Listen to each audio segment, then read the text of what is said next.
नमस्कार दोस्तों, आपके अपने channel exam lecture with Govind में आप सभी का स्वागत है। और आज का हमारा टॉपिक है राष्ट्रपति की आपातकाल की शक्ति के बारे में। आज के इस वीडियो में हम बात करने वाले हैं राष्ट्रपति की आपातकाल की शक्ति क्या है, कौन कौन सी है और कौन कौन सा अनुच्छेद में, इन सारी चीज़ों की चर्चा हम आज की इस वीडियो में करेंगे।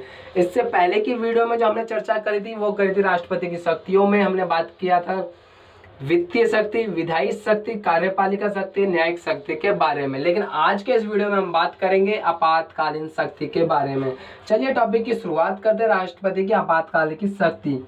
संविधान के भाग 18 में राष्ट्रपति की आपातकाल की शक्ति का विवेचना किया गया है 352 से लेके 360 के बीच में। 352 से लेके 360 के बीच में राष्ट्रीय आपातकाल की शक्ति की विवेचना करी गई है राष्ट्रपति की। हम बात कर लेते हैं कि 352 में क्या है, 356 में क्या है, 360 में क्या है। सबसे पहले आता है हमारा 352 अनुच्छेद। 352 के अंतर्गत आता है हमारा राष्ट्रीय आपातकाल। कौन सा आपातकाल आता है हमारा? राष्ट्रीय आपातकाल।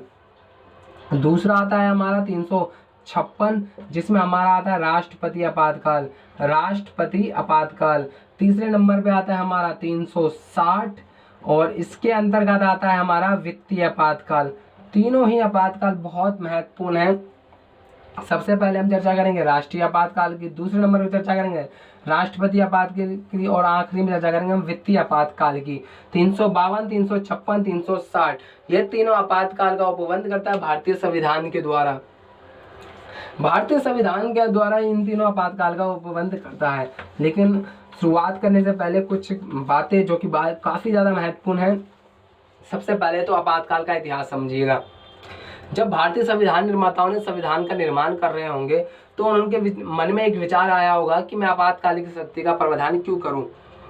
तो आपातकालिक शक्ति का प्रावधान का उनका मेन उद्देश्य ये था कि संघात्मक व्यवस्था को एकात्मक रूप में बदल देता है। ये संविधान की एकता, अखंडता, राजनीतिक व्यवस्था और संविधान की सुरक्षा में बहुत ही महत्वपूर्ण भूमिका निभाता है। जहाँ पे भी अगर लगता है कि कुछ गड़बड़ है तो वहाँ पे आपातकाल के द्वारा एकता के सिद्धांत में बंधने का ये आपातकाल हमें मौका देता है। राष्ट्रीय आपातकाल संघ व्यवस्था को एकात्मक व्यवस्था के रूप में बदलने की ताकत रखता है। अब इस बात को समझिए, 352 अनुच्छेद को समझते हैं जिसमें बात करी गई है राष्ट्रीय आपातकाल की। राष्ट्रीय आपातकाल के जो है वो कैसे लगाया जाता है पहले ये समझिए। राष्ट्रीय आपातकाल भारत के किसी भूभाग या पूरे भारत पे भी लगाया जा सकता है।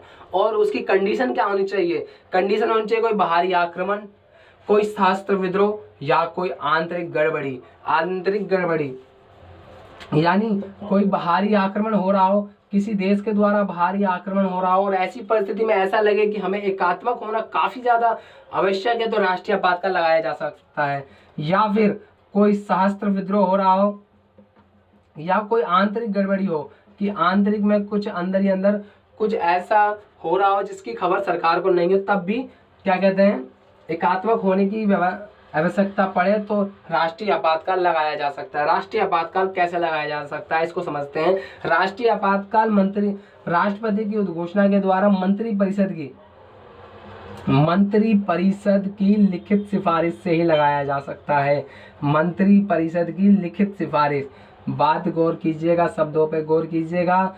मंत्री परिषद की सिर्फ लिखित सिफारिश से ही लगाया जा सकता है आपातकाल, राष्ट्रीय आपातकाल मंत्री परिषद की लिखित सिफारिश के द्वारा। लेकिन 1975 के अंतर्गत ऐसा नहीं था। 1975 में इंदिरा गांधी की जो सरकार ने लगाया था, राष्ट्रपति सिर्फ प्रधानमंत्री की सलाह पे ही आपातकाल लगाया था। इसके लिए फिर जैसा ही चुनाव होते हैं, नई पार्टी आती है, तो 1978 के अंतर्गत जो है संशोधन होता है 44 और उसके अंतर्गत ये व्यवस्था करी जाती है कि मंत्री परिषद के लिखित सिफारिश पे ही राष्ट्रपति के द्वारा आपातकाल की उद्घोषणा करी जा सकती है। मंत्री परिषद की लिखित सिफारिश के द्वारा ही राष्ट्रपति की उद्घोषणा कर सकता है राष्ट्रीय आपातकाल की। अब ये लगाया कैसे जाता है इसको भी समझ लेते हैं कि क्या प्रक्रिया है लगाने की। राष्ट्रपति की उद्घोषणा के बाद 30 दिन के भीतर यानी 1 महीने के भीतर जो है वो पास करना होता है कि आपातकाल को दोनों अनुमोदन पास करना होता है। अनुमोदन को पास करना होता है, वो भी 30 दिन के भीतर में। ये भी पहले 2 महीने का समय अवधि था, जो कि 1978 में 44वें संविधान संशोधन के द्वारा इसको भी संशोधन कर दिया गया और 1 महीने का अनुमोदन कर दिया गया। दूसरी बात, इसके अंतर्गत दोनों राज्य प्लस लोकसभा, राज्यसभा प्लस में लोकसभा दोनों का अनुमोदन है। और इसको जो है, इस अनुमोदन को जो पास किया जाता है विशेष बहुमत के द्वारा। विशेष बहुमत के द्वारा अगर अनुमोदन मिल जाता है, विशेष बहुमत के द्वारा ही इसको पास किया जाता है, विशेष बहुमत के द्वारा ही इसको पास किया जाता है। और अनुमोदन अगर मिल जाता है तो ये पूरा प्रक्रिया पास हो जाता है। और ये 6 महीने की अवधि के लिए लग जाता है। कितने महीने के लिए? 6 महीने की अवधि तक के लिए लग जाता है। और साथ में फिर 6 महीने के बाद अनंत काल तक बढ़ाया जा सकता है। फिर वैसी प्रक्रिया अपना के राज्य और लोकसभा में विशेष बहुमत के द्वारा अनुमोदन पास करा के अनंत काल तक के लिए इसको बढ़ाया जा सकता है। लेकिन पहले बाद में 6 महीने तक के लिए ही लगाया जा सकता है और फिर 6 महीने करते करते अनंत काल तक बढ़ाया जा सकता है। तो ये है राष्ट्रीय आपातकाल। और इसको अगर समाप्त करना हो तो इसको साधारण बहुमत के द्वारा समाप्त किया जाता है। इसको साधारण बहुमत के द्वारा समाप्त कर दिया जाता है। समझिए राष्ट्रीय आपातकाल कैसे लगाया जाता है? मंत्री परिषद की लिखित सिफारिश के द्वारा। मंत्री परिषद की लिखित सिफारिश के द्वारा अगर मंत्री परिषद लिखित सिफारिश देती है राष्ट्रपति को कि इस राज्य में या पूरे भारत में आपातकाल लगाया जाना चाहिए, राष्ट्रीय आपातकाल, तो वो लगा सकता है। दूसरे नंबर पे दोनों सदनों से इसको अनुमोदित होना पड़ता है विशेष बहुमत के द्वारा। अगर विशेष बहुमत के द्वारा ये अनुमोदित नहीं होता है तो ये निरस्त हो जाता है, यह आपातकाल नहीं लग पाता। और फिर विशेष साधारण बहुमत के द्वारा इसको हटा दिया जाता है अगर बर्खास्त करना हो आपातकाल को दोबारा। तो अब बात कर लेते हैं कि प्रभाव क्या क्या पड़ते हैं। प्रभाव कौन कौन से पड़ते हैं आपातकाल के दौरान? आपातकाल के दौरान प्रभाव कौन कौन से पड़ते हैं? सबसे पहला प्रभाव तो केंद्र और राज्य के संबंध पे पड़ते हैं। केंद्र और राज्य के संबंध में पड़ते हैं सबसे पहला प्रभाव।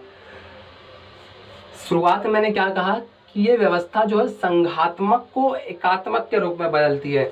यानी जो राज्य है इसका कोई मतलब नहीं रह जाता आपातकाल के दौरान। जो भी नीति निर्धारण, जो भी कुछ करना है वो सिर्फ केंद्र के द्वारा ही किया जाता है। और केंद्र के द्वारा नीति निर्धारण किए मान्य बाध्यकारी होता है, मानना बाध्यकारी होता है। यानी जितनी भी उसकी कार्यपालिका विधायी शक्ति, जो भी शक्ति राज्य के निहित होती है वो सारी की सारी अब इसके अंतर्गत आ जाती है। यानी जो विषय पे कानून राज्य सरकार बनाती है अब वो ये केंद्र सरकार भी कानून बना सकता है। दूसरे नंबर पे बात करें हम तो दूसरे नंबर पे जो है वो लोकसभा की समय अवधि बढ़ जाती है। अगर कहीं चुनाव होना हो तो चुनाव टाला जाता है, इसके अंतर्गत अवधि बढ़ा दिया जाता है, अवधि बढ़ा दी जाती है। और तीसरी बात कि हमारे मूल अधिकार निलंबन हो जाते हैं। क्या निलंबन हो जाते हैं? मूल अधिकार हमारे जो हैं वो निलंबन हो जाते हैं। अनुच्छेद 19 के अंतर्गत जितने भी हमारे 6 के 6 अधिकार दिए गए वो सारे के सारे निलंबन हो जाते हैं। सारे के सारे आपातकाल लगने के बाद निलंबन हो जाते हैं। अब चौथी बात इसके अंतर्गत ये कि जो आपातकाल जो है वो 358 और 359 के द्वारा मूल अधिकार हमारे निलंबन होते हैं। 2 अनुच्छेद दिए गए कि कौन से आपातकाल में क्या वो 358 359 जो अनुच्छेद है वो किसी और दिन हम चर्चा करेंगे। आज की इस वीडियो में हम आपातकाल पे चर्चा करते हैं। लेकिन इतना समझ लीजिए जो मूल अधिकार हमारे निलंबन होते हैं वो 358 और 359 के अंतर्गत इसका वर्णन किया गया है कि कौन से अधिकार कैसे कैसे निलंबन होते हैं। तो ये बात हो गई हमारे राष्ट्रीय आपातकाल की। क्या क्या बात हो गई हमारे राष्ट्रीय आपातकाल में? सबसे पहली बात कि राष्ट्रीय आपातकाल मंत्री परिषद की लिखित सिफारिश के द्वारा ही कराया जाता है। दूसरी बात, अगर राष्ट्रपति राष्ट्रीय आपातकाल लगाना है तो दोनों सदनों से अनुमोदन होना अनिवार्य है, वो भी विशेष बहुमत के द्वारा, विशेष बहुमत के द्वारा। तीसरी बात, जितने भी राज्य सरकार की शक्तियां वो सारी केंद्र में निहित हो जाती है, यानी एकात्मक रूप ले लेता है राष्ट्रीय आपातकाल लगने के बाद। अब आ जाती है हमारी दूसरी आपातकाल में जो है हमारा राष्ट्रपति आपातकाल, जो है हमारा राष्ट्रपति आपातकाल, जो कि हमारे 356 अनुच्छेद में चर्चा करे गए। किसके करे गई है? राष्ट्रपति आपातकाल की, राष्ट्रपति आपातकाल की। अब बात कर लेते हैं राष्ट्रपति आपातकाल के लगाने के लिए 2 उपबंध दिए गए हैं। एक तो दिया गया है 356 और दूसरा दिया गया है 365। 365। कई बच्चों के कमेंट आते हैं मेरे पास कि सर केंद्र बड़ा है या राज्य बड़ा है। तो गाइस ये जो अधिनियम है ना, ये अनुच्छेद, इसके द्वारा केंद्र बड़ा है। यानी केंद्र के पास ये ताकत होती है कि कोई भी शक्ति वो चाहे तो मनवा सकता है, कोई भी कानून चाहे तो वो राज्य पे थोप सकता है। आप समझिए 356 को। 356 क्या है? 356 जो है वो संवैधानिक विफलता के कारण लगाया जाता है। संवैधानिक विफलता कैसी सर? तो संवैधानिक विफलता का अर्थ यहाँ पे यह है कि किसी राज्य के अंतर्गत चुनाव होते हैं, चुनाव होने के बाद वहाँ पे सरकार नहीं बन पाती है, वहाँ पे फेल हो जाता है वहाँ का चुनाव, और उस वक्त जो है राज्यपाल की सलाह से या राष्ट्रपति अपने विचार से भी वहाँ पे लोग आपातकाल लगा सकता है, वहाँ पे आपातकाल लगा सकता है। राज्यपाल की सलाह से वहाँ पे आपातकाल लगाया जा सकता है। किस कारण से लगाया जाता है? संवैधानिक विफलता के कारण। संवैधानिक विफलता के कारण वहाँ पे आपातकाल लगा दिया जाता है। संवैधानिक विफलता के कारण वहाँ पे आपातकाल लगा दिया जाता है। दूसरे नंबर पे आता है 365। 365 सर कौन से उस पे लगाया जाता है आपातकाल? तो 365 के अंतर्गत कोई कानून है जो केंद्र के द्वारा बनाया गया है, लेकिन राज्य सरकार अपने राज्य में उसको लागू नहीं होने देती, तो वह राष्ट्रपति से वह सिफारिश कर सकता है कि उस राज्य के अंतर्गत हमारे कानून का मान्य नहीं किया जा रहा, संविधान के द्वारा कानून जो है वो मान्य नहीं दिया जा रहा, तो वहाँ पे ना मानने की स्थिति में वहाँ पे राष्ट्रपति शासन लगा दिया जाता है। राष्ट्रपति शासन लगा दिया जाता है और वहाँ के अंतर्गत फिर केंद्र सरकार के अंदर ये निहित हो जाती है। फिर केंद्र का जो इच्छा हो, जो नीति निर्धारण हो, केंद्र ही फिर करती है। इन दोनों को बंद के द्वारा लगाया जाता है। सारी शक्ति इस आपातकाल के अंतर्गत के हाथ में आ जाती है। इसके अंतर्गत भी वही प्रभाव पड़ते हैं कि संघात्मक होते हुए भी एकात्मक हो जाता है। विधानसभाओं सीटों की अवधि बढ़ जाती है। साथ के में जो है हमारे मूल अधिकारों का हनन भी होता है, कहीं ना कहीं निलंबन हो जाता है। एक बात और कि इसमें हम जो आपातकाल के अंतर्गत जो है हम न्यायिक चुनौती दे सकते हैं, न्यायिक चुनौती दे सकते हैं, और वो भी 1978 के द्वारा ही इसको भी जोड़ा गया है न्यायिक चुनौती को, कि हम आपातकाल के अंतर्गत न्यायिक चुनौती दे सकते हैं उस आपातकाल के दौरान लगाने पे। अब बात कर लेते हैं लास्ट आपातकाल की, जो आता है 360 के अंतर्गत। 360 के अंतर्गत आता है हमारा, और उसको कहते हैं हम वित्तीय आपातकाल। 360 में आता है हमारा वित्तीय आपातकाल। वित्तीय आपातकाल क्या होता है? वित्तीय आपातकाल समझते हैं।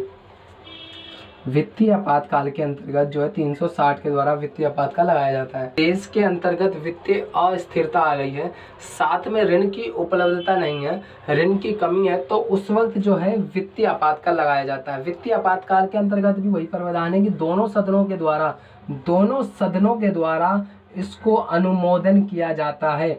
दोनों सदनों के द्वारा इसको अनुमोदित किया जाता है। और एक बार अनुमोदित होने के बाद ये कब तक रहेगा, इसका कोई प्रावधान है नहीं, इसका कोई भी प्रावधान नहीं है। अनिश्चित काल तक के लिए रहता है यह आपातकाल, अनिश्चित काल तक के लिए रहता है। तो आज की इस वीडियो में हमारा यही था, राष्ट्रीय आपातकाल, वित्तीय आपातकाल, साथ में राष्ट्रपति आपातकाल, इन तीनों की आज की इस वीडियो में हमने चर्चा की। तो वीडियो को लाइक करें, कमेंट करें, साथ में चैनल पर नए हैं तो चैनल को सब्सक्राइब भी जरूर करते रहें और वीडियो को शेयर भी जरूर करते रहें। इसी के साथ धन्यवाद।